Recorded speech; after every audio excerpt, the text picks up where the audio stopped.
Welcome back to the channel. I'm Louise, former financial advisor, qualified personal trainer and fitness instructor, and I'm here to help people with their health journey and their wealth journeys. So I'm going to refer to my book, Abundant Healing, here. On page 149, I talk about a story of and it's a real true story, it's very sad, a girl called Jake Picker. She had a YouTube channel called Bartonella Babe. She passed away last year, I think it was. She had had a cat scratch and she had got this diagnosis of this Bartonella.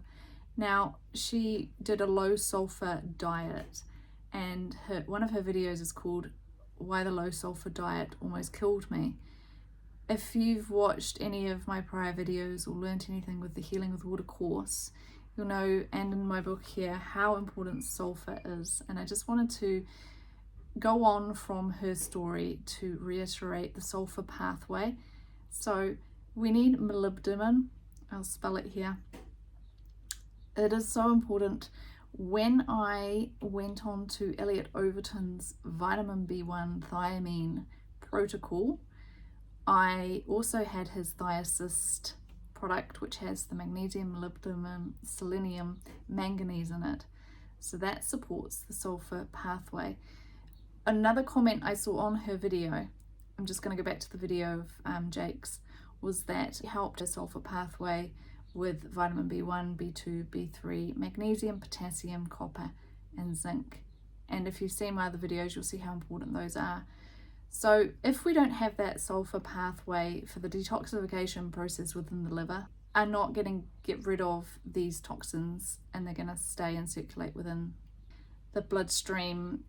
I came to the conclusion, and it's in this book, that Jake passed away from blood poisoning. At the time, it was just an intuitive thought that came to me with the knowledge that I have. This is key, and it also brings us back to Elliot Overton's thiamine vitamin B1 protocol and why we need the potassium.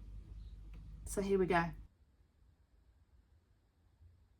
A video by Moody Science, videos 12, Red River of Life. So, the carbon dioxide extinguishes the candles very quickly, and it could snuff out your life just as quickly if it weren't for another chemical miracle performed by the bloodstream. In many ways, carbon dioxide is a more difficult substance for the blood to handle. Like oxygen, it must be converted from a gas into a solid. But in addition, it must have very special treatment to render it harmless in the bloodstream, to keep it from poisoning the bloodstream. So page 176. Now, in one of the fastest reactions known to chemistry, the carbon dioxide is snatched from the tissues of the body by the red blood cell and then hydrated to form carbonic acid.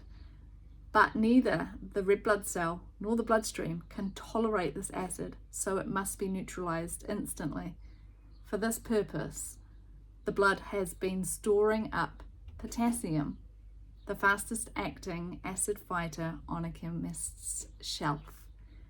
After the acid is neutralized, the red blood cell dumps it into the bloodstream, where it combines with the salt and the plasma to form, of all things, ordinary baking soda. In this safe and harmless form, it is carried through the veins to the lungs. But here, another problem arises. Our lungs aren't equipped to exhale baking soda, so the red blood cell goes to work again, and in a split second, it collects this stuff and puts it back together again as carbon dioxide, passes it through the capillary wall into the lungs, and we exhale it into the air. So how's about that? Iodine is needed to increase potassium, and so too is thiamine, vitamin B1. The sulfur pathways for detoxification are very important if you're doing the thiamine, vitamin B1 protocol, molybdenum, because we store up, we can't convert the sulfur to the right sulfate. It's stored as sulfite, and that is pretty poisonous for our body. So I hope that helps somebody. Much love.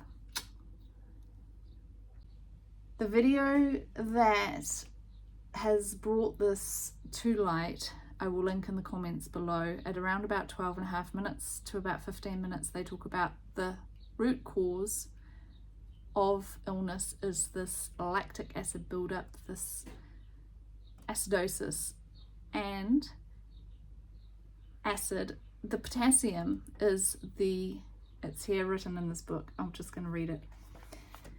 Potassium is the chemist's best antacid. So here we go. Potassium, potassium, potassium, potassium. We need thiamine to have potassium. So dehydration is the first stages of ill health, and if we are depleted in vitamin B1, thiamine, we have potassium wasting, and we also need iodine to increase our potassium levels. So the carbon dioxide, so what happens when we have all of this toxic stuff that's building up when we're breathing? We have carbon dioxide and we breathe it out, okay? That's our body's way of getting rid.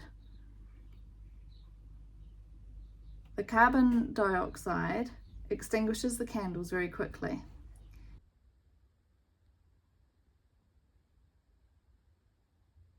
Carbonic acid, but neither the red blood cell nor the bloodstream can tolerate this acid, so it must be neutralized instantly. For this purpose, the blood has been storing up potassium, the fastest acting acid fighter on a chemist's shelf. So please, if you enjoyed this, watch my video on boron and potassium and how important that relationship is as well, to help you with increasing your potassium levels. Okay, much love.